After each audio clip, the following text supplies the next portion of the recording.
durante la semana hablábamos con la licenciada Luciana Aresi sobre la alimentación en el marco de un entrenamiento, la pre-temporada, la temporada y la post-temporada.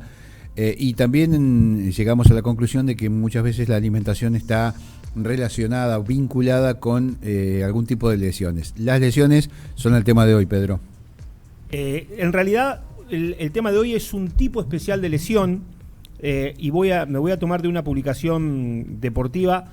Se confirmaron en lo que va del año futbolístico en primera división del fútbol argentino, jugadores profesionales, alto rendimiento, 21 roturas de ligamento cruzado de la rodilla, ¿sí? 21 distribuidos en 10 o 12 clubes que han sufrido las consecuencias. De hecho, hay un caso muy, muy particular, que es el caso de Platense, porque se lesionó un jugador por rotura de ligamento, ingresó un reemplazante que a los 20 minutos tuvo que salir lesionado por la misma lesión. Una cosa que creo que no ha pasado nunca y no sé si volverá a pasar, esperemos que no. Lo cierto es que hay preocupación en el ámbito del fútbol de primera división por la seguidilla de lesiones. Nosotros estamos en comunicación con el doctor Emanuel Uranga, él es traumatólogo, para intentar entender primero qué es la ruptura de un ligamento cruzado de la rodilla, cuáles son los mecanismos que pueden llevar a esta lesión y obviamente cuál es el tratamiento, ¿no?, para la recuperación y la vuelta a la cancha del deportista. Emanuel, buen día. Pedro, Javier y Sergio te saludan. ¿Cómo estás? Hola, buen día. ¿Cómo les va? ¿Cómo andan? ¿Todo bien? Buen día. ¿Todo en orden? Gracias. Bien, todo bien. Bueno, antes que nada, explícanos lo más sencillamente posible de qué hablamos cuando hablamos de una rotura de ligamento cruzado. Bueno, para hacerlo más básico, los ligamentos cruzados se dice en plural porque tenés ligamento cruzado anterior y ligamento cruzado posterior en la rodilla, ¿no? El que habitualmente se lastima más comúnmente y en la actividad deportiva es el ligamento cruzado anterior, que son todas las lesiones que tuvieron estos jugadores de fútbol, es el ligamento cruzado anterior. Es un ligamento que evita la traslación anterior, o sea, que la tibia se vaya para adelante, la traslación anterior de la tibia. Entonces, cuando está roto, el paciente siente que se le mueve la rodilla, le hace un juego y se le va la tibia hacia adelante. Esa es la lesión. Y en el fútbol específicamente, ¿cuáles pueden ser los mecanismos para que esta lesión se produzca? O en realidad en el deporte, porque tienen que ser similares. Sí, en realidad lo que se cree comúnmente, digamos, en la gente que por ahí hace deporte o no hace deporte y cree que se lastima mucho, es por el contacto y todo lo contrario. Es una lesión que se produce sin contacto con el rival generalmente, excepto por ahí el rugby, que por ahí sí hay algunas lesiones que son por el contacto, pero específicamente en el fútbol no es por una patada del rival, ni mucho menos. Básicamente se produce movimientos de rotación y freno, o sea, desaceleración brusca y rotación de la rodilla, o sea, del muslo sobre la pierna, y ahí se genera el mecanismo de lesión. Y es habitual que 20 jugadores profesionales de fútbol, y hago hincapié en la característica, ¿no? Son personas que viven de este deporte, que están entrenadas por preparadores físicos para alto rendimiento, o sea, son deportistas de alto rendimiento. ¿Es habitual que haya 20 lesiones en la misma liga? No, por supuesto que no, por eso todo el mundo está hablando de eso, no es habitual. Hay 200.000 teorías, como todo, te imaginarás, pero digamos, no es lo más común. Se buscan un montón de culpables, obviamente. Y hablando de culpables, en realidad no, de responsables, ¿a quién le apuntan más? ¿A la preparación física? No sé, al entrenamiento de la fuerza, al campo de juego, a los botines, al calzado? ¿A dónde está el culpable más indicado o más apuntado? Yo creo que hay un poquito de todo, no es una cosa en particular. Básicamente te diría que el entrenamiento en sí, o sea, la masa muscular y la tonicidad muscular que tiene un paciente para soportar un movimiento rotacional brusco en un jugador de fútbol profesional, se debería dar por hecho que en realidad tiene la masa muscular y la tonicidad adecuada para soportar ese movimiento, porque se dedican exclusivamente a eso. En un deporte amateur podríamos echarle un poco más la culpa a eso, pero en este caso, en estos casos, no, yo no me enfocaría en ese lugar. Por ahí hay modificaciones, yo sé que no soy especialista en eso, pero sé que hay modificaciones en los campos de juego, sé que la cancha de River, me parece que la cancha de La Plata, del Estadio de La Plata, tienen una modificación en el césped, hacen césped mitad sintético, sí, mitad un híbrido. natural, claro, un híbrido, que eso por ahí sí cambia la forma de adaptarse al frenado y a la aceleración del paciente, del deportista en este caso, que puede modificar un poco la forma en que uno frena para rotar o no, pero no son todas las canchas. Y si hubiera sido en todas las canchas, le podríamos también echar la culpa a eso. Claro. Por otro lado. Y también se le marca mucho sobre el tema del estrés, la competitividad y todo lo demás, que por ahí este tipo escuchaba a un médico de un club que decía que por ahí este tipo de torneos que hay que jugar para clasificar entre cuatro, no es lo mismo que un torneo a largo plazo, entonces todo eso mantiene con más estrés y más en estrés emocional, digamos, que eso también genera que el deportista esté como más tenso y los movimientos y busque mayor rendimiento para no quedarse afuera del equipo y todo lo demás. Pero a mí me gusta mucho el fútbol, miro mucho fútbol europeo y la verdad que creo que más presión que los jugadores del fútbol europeo tampoco tengan acá y allá tampoco pasa. Entonces, no, yo la verdad que le trato de buscar la vuelta y no le encuentro una razón por la cual pase lo que está pasando en el fútbol argentino. No creo que es una cosa en particular. Una gran fatalidad, podemos hablar de que pasó que haya 21 jugadores en 4 meses de competencia, de los primeros días de enero a mediados de abril. Y repito, todos jugadores de primera división, no hay jugadores de ascenso en esta situación o en esta lista. O quizás lo hay y no hay, no están anotados. Ahí, perdón, te interrumpo, Mecha. Ahí te podría dar un sesgo, digamos, como para decir, por ese lado de primera división, por la velocidad en la que se juega en una categoría con otra, digamos. La velocidad con la que corre la pelota no es lo mismo, jugando a un toque mucho más rápido, hace que por ahí los movimientos de aceleración y desaceleración y rotaciones sean más bruscos.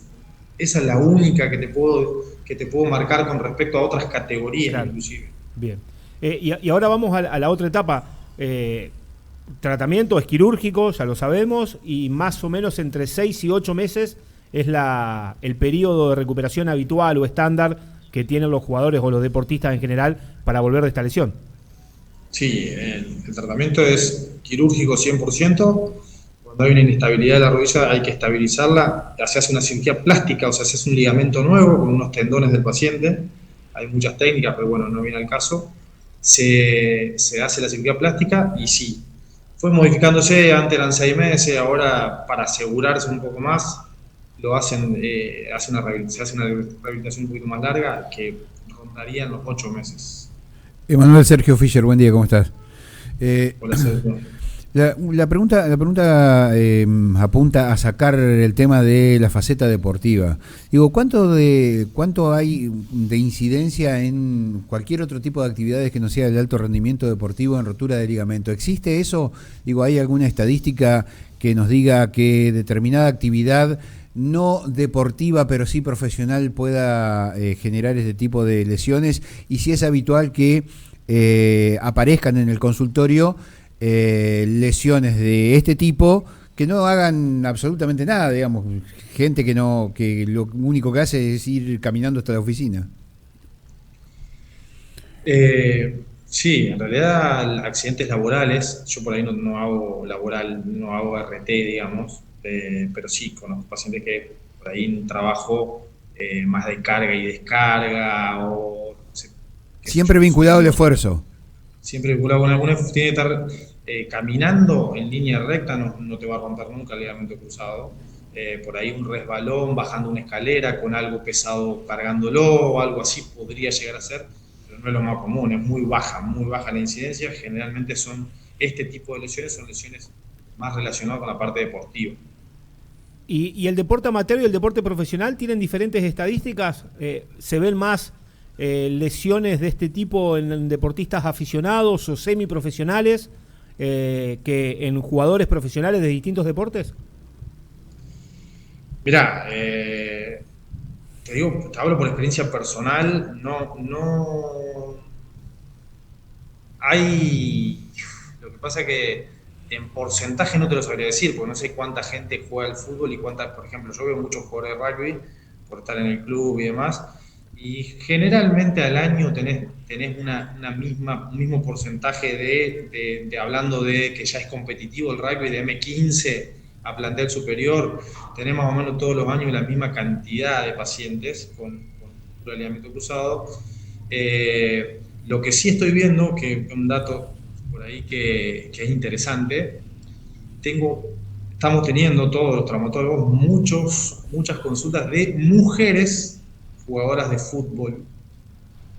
Como se puso de moda el jugar al fútbol en las mujeres, y hay muchos torneos, la verdad que estoy viendo muchísimas mujeres te diría que más jugadoras que jugadores. Y ahí puede ser que falte esa preparación en el entrenamiento de la fuerza, la tonicidad necesaria para sostener.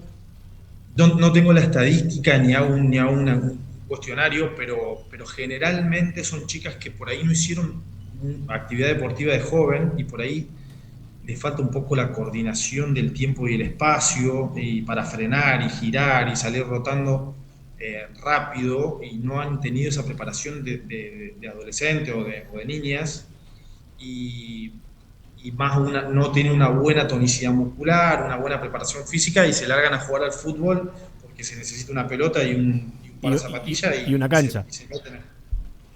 ¿Cómo se entrena, Emanuel, para fortalecer el ligamento cruzado? ¿Qué es lo que se aconseja?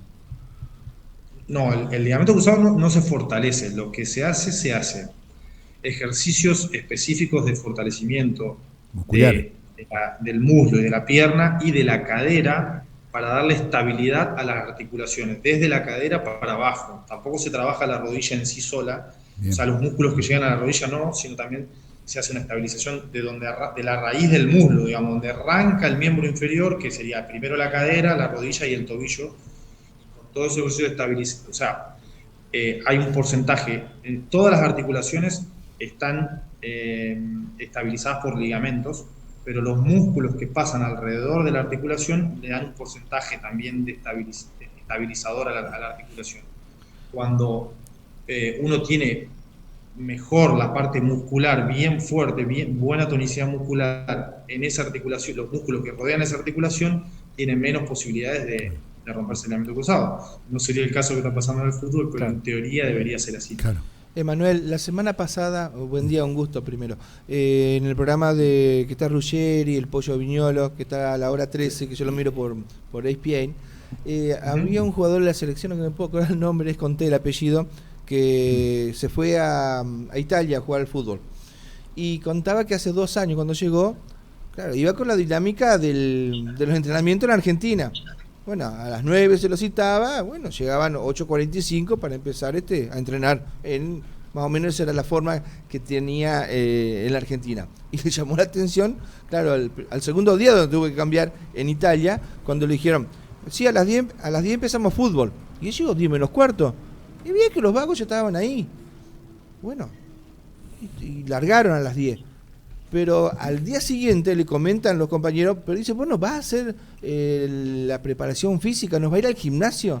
Claro, la parte, y es religioso en Italia, y se ve que en Holanda y en Alemania, la parte de fútbol a las 10, muy bien. A las 8 se hacía la parte de gimnasio. Se hacen tareas preventivas. Tareas preventivas, precalentamiento, pero un trabajo ya seguido con profesionales. 2 horas les daban y después pasaban a la cancha de fútbol. ¿Hay alguna diferencia con eso, con lo que está pasando en Argentina? Sí, yo la verdad no soy del ámbito del fútbol, no sé bien cómo se trabaja. Me imagino que se copian del primer mundo, me imagino. Sí. Y yo el otro día escuchaba un reportaje a Carlitos Tevez, que le decían los compañeros que no podían creer cómo corría él adentro de la cancha si veían que no entrenaba mucho. Y Carlitos decía, no, pero ellos no sabían que yo a la tarde tenía un preparador personal y me entrenaba en mi casa con un gimnasio en mi casa. Claro. Y hacía todas estas tareas. También lo escuché decir de Cristiano Ronaldo, que decía que el pibe nunca podía llegar, él llegaba cada vez más temprano y siempre cuando llegaba el otro llegaba más temprano que él. Todas esas tareas preventivas de lesiones, que ahora está muy estudiado, antes lo tenían que hacer medio solo, con un preparador físico, ahora los kinesiólogos, los deportólogos ya tienen la forma de trabajar para prevenir lesiones. Y obviamente que es importantísimo, es tan importante el entrenamiento con pelota que el entrenamiento para prevenir lesiones. Hoy hablábamos fuera de aire de Marcelo Bielsa. Marcelo Bielsa, cuando llegó al Athletic de Bilbao, hizo poner el gimnasio entre el vestuario y la cancha, para que indefectiblemente los jugadores, antes de llegar a la cancha, tuvieran que pasar por el gimnasio a hacer estas tareas preventivas.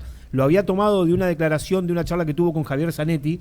Zanetti jugó 20 y pico de años al fútbol en Italia, y él le dijo, yo nunca entré a un entrenamiento sin antes haber pasado por un gimnasio y haber hecho estas tareas preventivas. Se ve mucho en jugadores de NBA que una hora antes, una hora y media antes de los partidos de NBA, es la Liga de Básquet de Estados Unidos, están en la cancha solitos haciendo ejercicios que parecen muy tontos, pero son todos para fortalecer y para prevenir quizás este tipo de lesiones. Pero complementando lo que decía Manuel, lo que decís vos, por eso tal vez, y decía este jugador que hasta ahora en Italia, hay jugadores que llegan a 36, 37, 38 años en muy buen estado físico. Habiéndose cuidado más. Claro. Me surge un interrogante. Digo, 21 jugadores de la Liga Profesional del Fútbol Argentino lesionados. En términos comparativos con otras ligas, ahora que menciona Pedro, vos mismo mencionaste la actividad que realizaba Carlos Tevez en otras ligas. Digo, ¿cuál es el punto de comparación entre la Liga Argentina con 21 y otras ligas? Digo, en términos porcentuales, ¿hay mayor o menor cantidad en Argentina que en el resto del mundo? No, en este caso, en este año, batieron todos los récords acá en Argentina. Es preocupante, entonces. Sí, es muy preocupante, no tiene nada que ver con el porcentaje. Te vuelvo a repetir, yo no manejo las estadísticas de eso, sí. Pero viendo más o menos, me gusta y leo noticias de fútbol y demás de Europa, y no, la verdad que no aparecen este tipo de lesiones tan seguido. Tan seguido y tan juntas.